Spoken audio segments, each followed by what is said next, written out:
Hello everyone, welcome back to DICS। मेरा नाम है जय शर्मा और आज हम एक और इम्पॉर्टेंट टॉपिक लेके आए हैं जो हमारे द हिंदू के एक्सप्लेन पेज पे आया था, that how serious is the global plastic pollution crisis.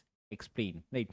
Plastic एक वो प्रोडक्ट है जो मॉडर्न इंडस्ट्रीज जब बन रही थी तो वहाँ पे प्लास्टिक जब बनाया गया था तो it was considered as a miracle invention, क्योंकि ये इन्वेंशन से ऐसा हो रहा था कि ये काफ़ी ज़्यादा चीप था plastic. It was easy to store, it was durable, इसको लंबे समय तक हम यूज़ कर सकते हैं। तो ये सारा सिनेरियो था। बट जल्द ही जब जितना ज़्यादा प्लास्टिक हमने कंज्यूम करना स्टार्ट किया, हमने प्रोडक्शन किया, फिर हमने प्लास्टिक को वेस्ट किया, फिर जब धीरे धीरे रिसर्च आई तो पता चला कि जो प्लास्टिक हम जनरेट कर रहे थे वो हमारे क्लाइमेट को, अब हमारे एनवायरनमेंट को अब हार्म करने लग गया। कि ये प्लास्टिक ओशन में चला गया है, ये प्लास्टिक माउंट एवरेस्ट में चला गया है, ये प्लास्टिक ह्यूमंस के अंदर चला गया है, मरीन ऑर्गेनिजम्स के अंदर चला गया। It means everything around you is surrounded is plastic, right. So that means कि ये प्लास्टिक एक ग्लोबल क्राइसिस बन चुका है।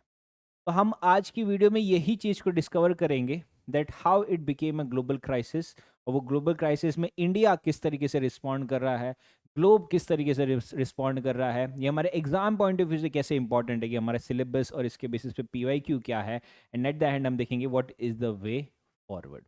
अब जो हमें समझना है कि ये ग्लोबल प्रोडक्शन और उसका वेस्ट समझते हैं। तो ये सर्वे किया गया है 2000 से 2060 तक का, फोरकास्ट भी किया गया है।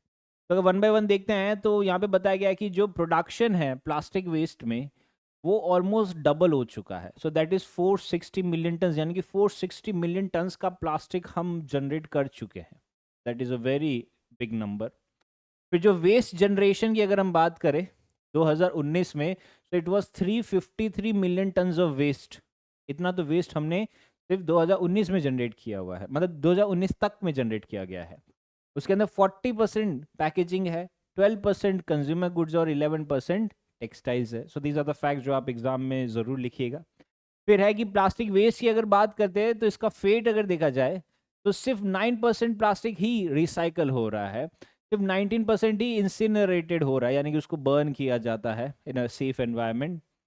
सिर्फ 50% ही लैंडफिल हो रहा है, और 22% जो है वो एनवायरनमेंट के अंदर चला जा रहा है। दैट मीन्स या तो वो डंप साइट्स पे चला गया है, या वो नदी में चला गया, या वो कोई समुंदर में चला गया है। ठीक है, 50% ज़मीन के अंदर जा रहा है तो उससे ये भी हार्म कर रहा है। सी, हार्म ये भी कर रहा है, हार्म ये भी कर रहा है, ये कंट्रोल्ड एनवायरनमेंट में थोड़ा सा हार्म कर रहा है। ठीक है, इस पे मतलब हम पे डिपेंड है कि इससे हमें एनवायरनमेंट को हार्म करवाना है या एक जगह पे ही कंटेन रखना है। मेन जो है वो ये हार्म कर रहा है कि 50% लैंड में गया और 22% एनवायरनमेंट के अंदर चला गया। तो this is a very big concern, यहीं से प्रॉब्लम हमारी स्टार्ट हो रही है। ठीक है, इसके अलावा अगर हम देखते हैं 2024 का डेटा देखते हैं तो ऑलमोस्ट 500 मिलियन टन्स प्रोड्यूस हो चुका है, राइट। एंड इतना प्लास्टिक प्रोड्यूस हो चुका है और 400 मिलियन टन्स का वेस्ट प्रोड्यूस हो चुका है।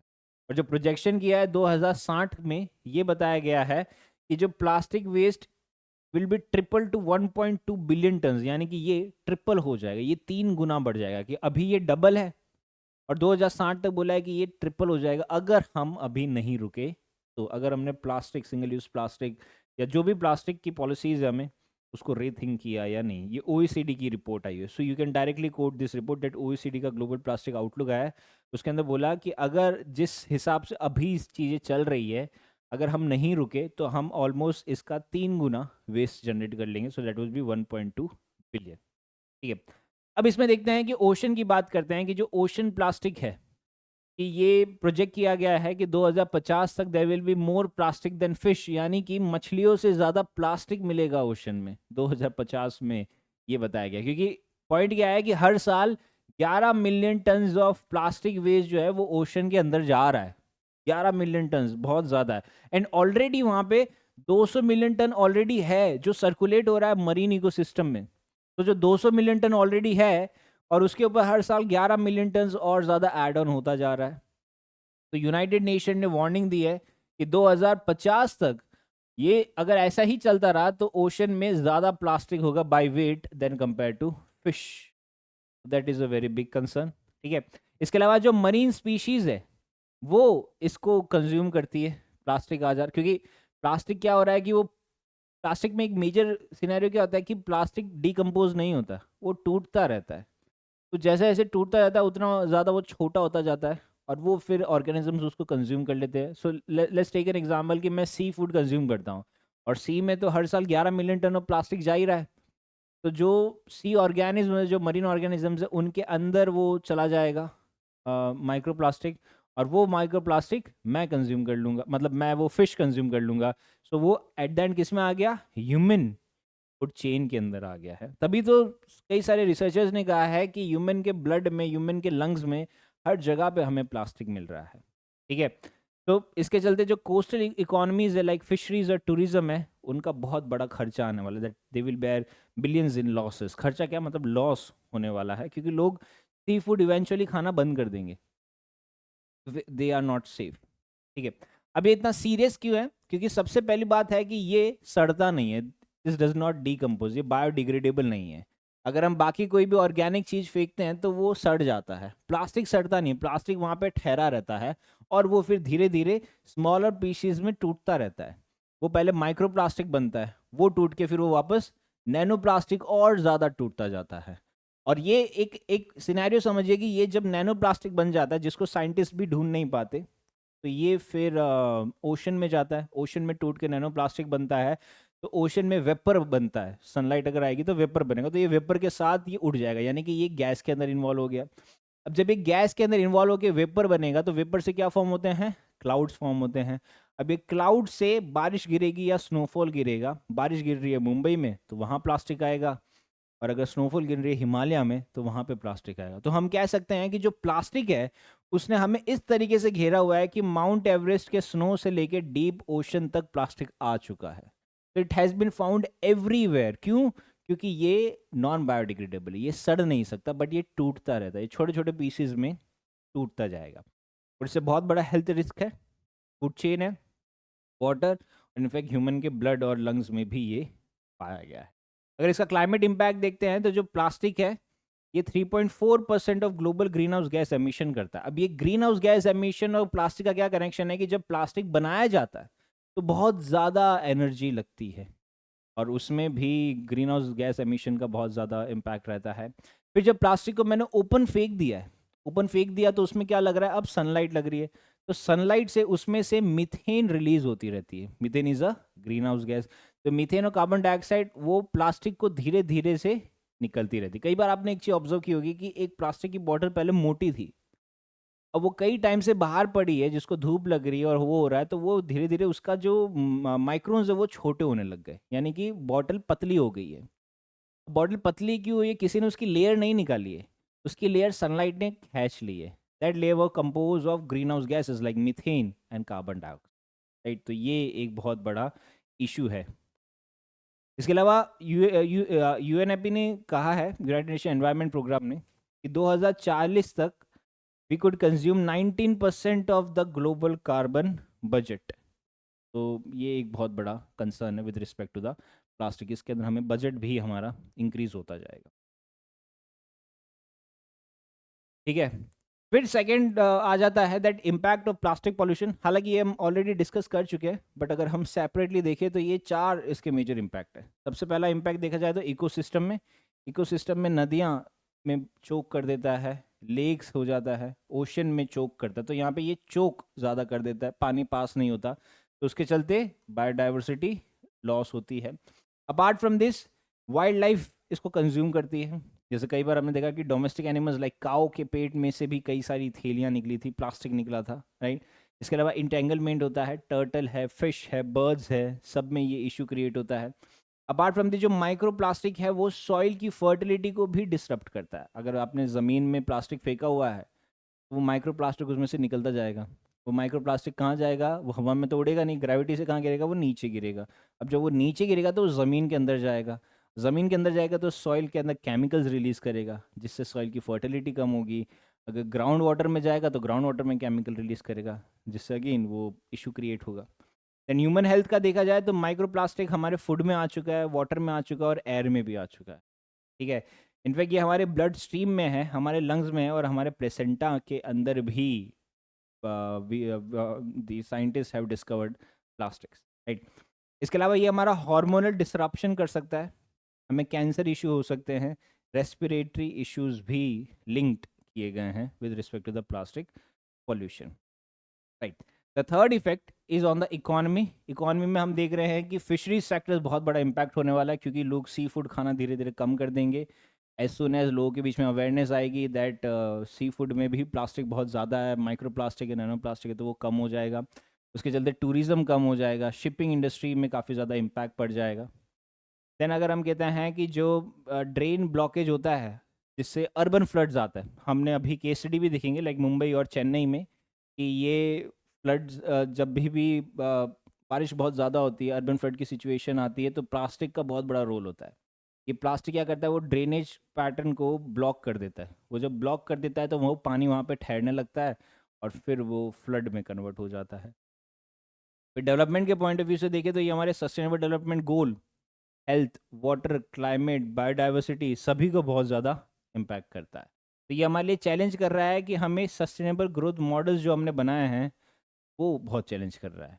ये चैलेंजिंग क्यों है? क्योंकि we are so much dependent on plastic और we are so much linked with plastic. अगर आप कह रहे हो कि प्लास्टिक हमें हटाना है, that is also challenge for us, कि हमारे लिए इतना ईजी भी नहीं रहेगा हटाने के लिए। हालांकि हमने बहुत ज़्यादा ट्राई भी किया है। फॉर एग्जाम्पल अगर इंडिया की बात करते हैं तो इंडिया का जो प्लास्टिक वेस्ट है 2020-21 में it was 3.5 million turns annually. ये सेंट्रल पॉल्यूशन कंट्रोल बोर्ड की रिपोर्ट आई थी, उसमें बताया गया कि इंडिया हर साल 3.5 million tons of plastic generate करता है। यानी कि पर ईयर हर इंसान 4 किलो का प्लास्टिक बनाता है। यानी कि मैं 4 किलो का प्लास्टिक वेस्ट जनरेट कर रहा हूँ as per this report. Okay, फिर आया 2016 में प्लास्टिक वेस्ट मैनेजमेंट रूल्स, जिसके अंदर आया एक्सटेंडेड प्रोड्यूसर रिस्पॉन्सिबिलिटी, जिसके अंदर इन्होंने ये कहा कि जो भी प्लास्टिक प्रोड्यूस होके वेस्ट होता है वो वेस्ट को कलेक्ट कौन करेगा? जिसने प्रोड्यूस किया था। उसको रिसाइकल कौन करेगा? जिसने प्रोड्यूस किया था।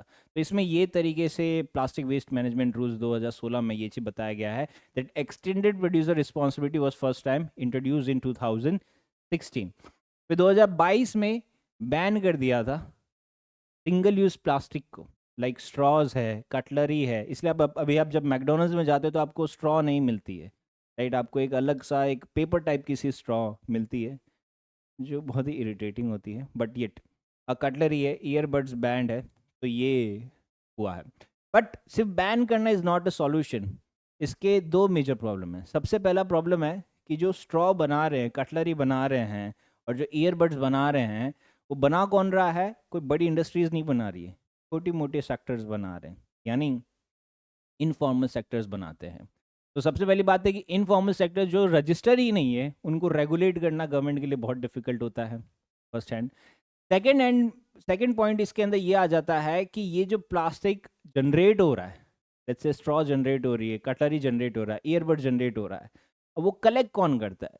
अगेन कोई बड़ी कंपनी कलेक्ट नहीं करती है, एक लोकल आदमी कनेक्ट करता है जिसको हम कबाड़ी वाला कहते हैं। अभी कबाड़ी वाला इज एन इनफॉर्मल सेक्टर, तो इसमें भी सरकार उस पर कोई भी रेगुलेशन नहीं बना सकती। तो ये मेजर चैलेंज है। इसके वजह से क्या हो रहा है कि इसका एनफोर्समेंट बहुत ज़्यादा वीक हो रहा है, राइट। तो यहाँ पे फॉर्मल सेक्टर को लाना बहुत ज़्यादा ज़रूरी है in both production as well as the collection. Collection के अंदर अगर आप लेके आओगे तो चीज़ें ऑटोमेटिकली बढ़ जाएगी एंड हम रिसाइकलिंग रेट इंक्रीज कर देंगे, जो अभी सिर्फ 12% है, राइट। तो ये एक है, तो सिर्फ 12% रिसाइकल हो रहा है, बाकी सब पड़ा है, या तो लैंडफिल्स में जा रहा है या मिसमैनेज हो रहा है, इधर उधर घूम रहा है। तो this was an Indian context. ठीक है, अगर हम इसके बेसिस पे केस स्टडी देखते हैं तो दो केस स्टडी इंडिया की, एक मुंबई में जब फ्लड आए थे 2 बार, 2005 में और 2017 में, पता चला था कि जो फ्लड है वो वर्स कब हो गया था? जब ड्रेन्स क्लॉग हो गए थे बाय प्लास्टिक, ठीक है। फिर चेन्नई 2015 का एक केस स्टडी आया था कि जो प्लास्टिक वेस्ट ने ब्लॉक्ड स्टॉर्म वाटर जो है, जो ड्रेन्स है, उसको ब्लॉक कर दिया है और इससे जो फ्लडिंग है वो काफ़ी ज़्यादा कैटास्ट्रॉफिक वे में फ्लड हो चुका है। तो ग्लोबल लेवल पे देखते हैं तो दो मेजर एग्जांपल है हमारे पास। एक है रवांडा कंट्री, जो अफ्रीका फर्स्ट कंट्री है जिसने 2008 में प्लास्टिक बैग्स को बैन किया, और यही कंट्री के चलते एक ग्लोबल मॉडल बनाइए जो आज हर एक कंट्री में, हर एक स्टोर, हर एक मॉल में प्लास्टिक बैग्स बैन हो गए। अब हर जगह पेपर बैग्स मिल रहे। So it was started from Rwanda in 2008, ठीक है। फिर यूरोपियन यूनियन ने जो सिंगल यूज प्लास्टिक है उसको बैन कर दिया है, एंड यहाँ पे काफ़ी ज़्यादा इफेक्टिव भी है। वाई? बिकॉज इसमें फॉर्मेलिटी काफ़ी ज़्यादा, यानी कि फॉर्मल सेक्टर्स इन्वॉल्व है।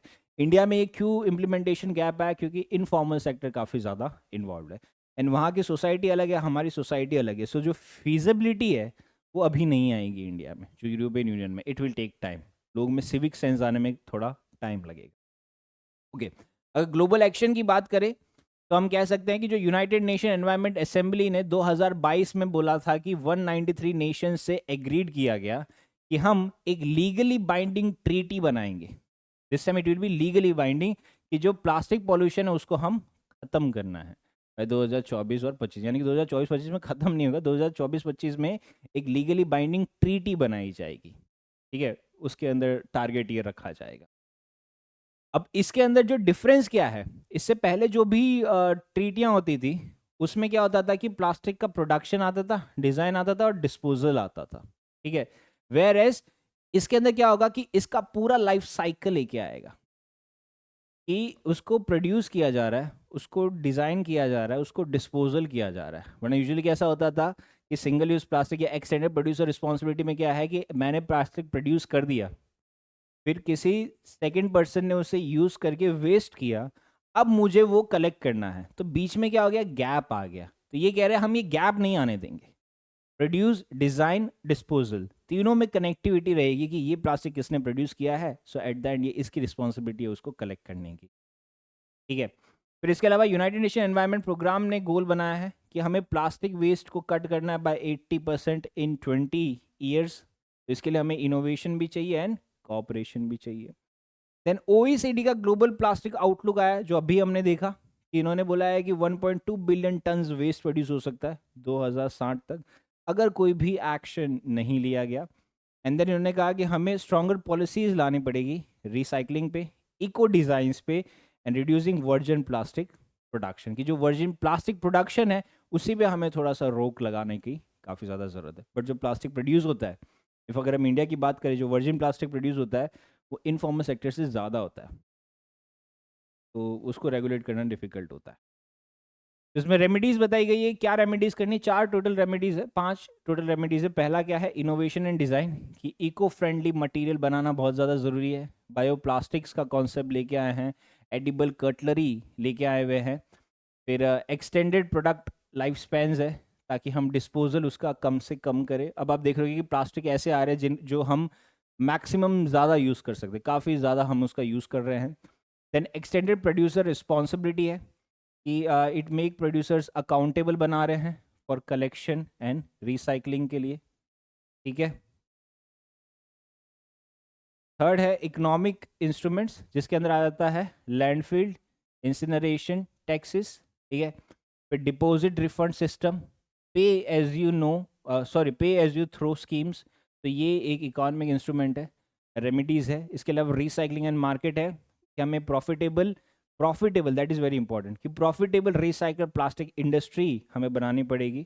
करंटली अगर देखा जाए तो ओनली 6% जो ग्लोबल प्रोडक्शन है इस सेकेंडरी प्लास्टिक, बाकी सारा प्राइमरी प्लास्टिक है। और लाइफस्टाइल चेंज में हमें 5 Rs के बारे में सोचना पड़ेगा, refuse, reduce, reuse, recycle, rethink. तो these are the global remedies जो हमें ग्लोबली लेके आनी है, ठीक है।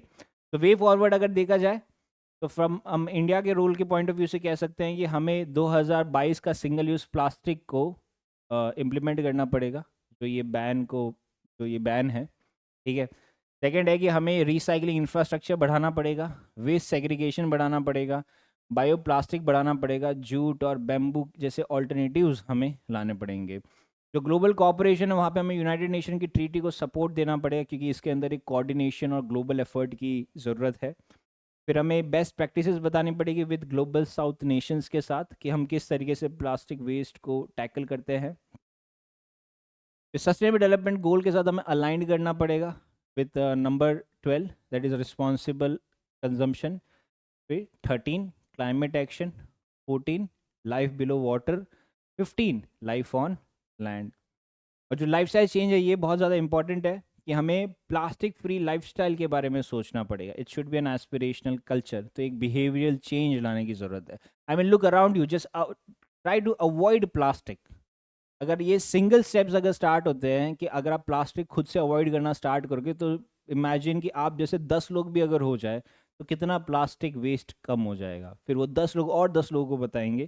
तो I mean it start from a very small step. तो जस्ट थिंक अबाउट इट. अब यूपीएससी के सिलेबस के पॉइंट ऑफ व्यू से अगर हम देखा जाए तो ये हमारे 4 पेपर में आ सकता है. 4 सब्जेक्ट है. पहला GS3 के एनवायरनमेंट में तो है ही, that conservation, pollution, sustainable development, waste management.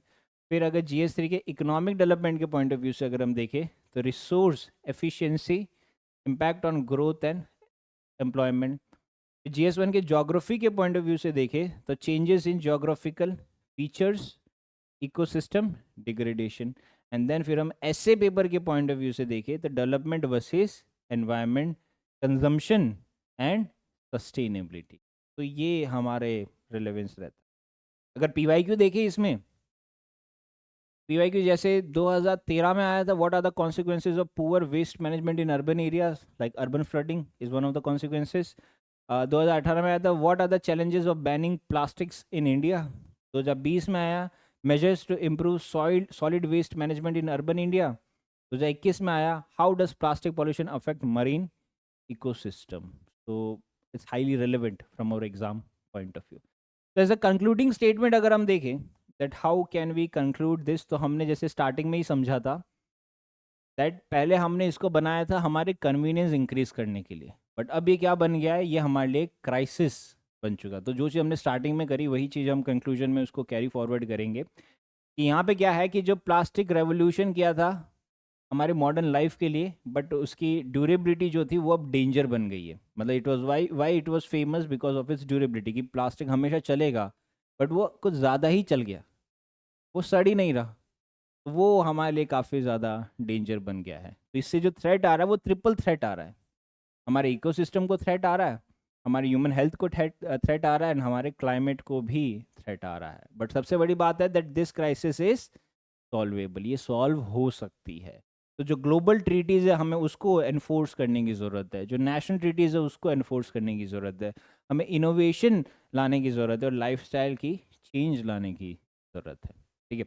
Ultimately हम कह सकते हैं कि जो प्लास्टिक है वो टेस्ट कर रहा है कि जो ह्यूमैनिटी है वो डेवलपमेंट और सस्टेनेबिलिटी को बैलेंस कर सकता है या नहीं. तो this is it from today's video. I hope आप लोगों को काफ़ी ज़्यादा क्लैरिटी मिला होगा on this problem of plastic pollution. This is it from today's video. In the coming video, we'll be covering more such kind of topics. Till then, stay safe and study well. Thank you.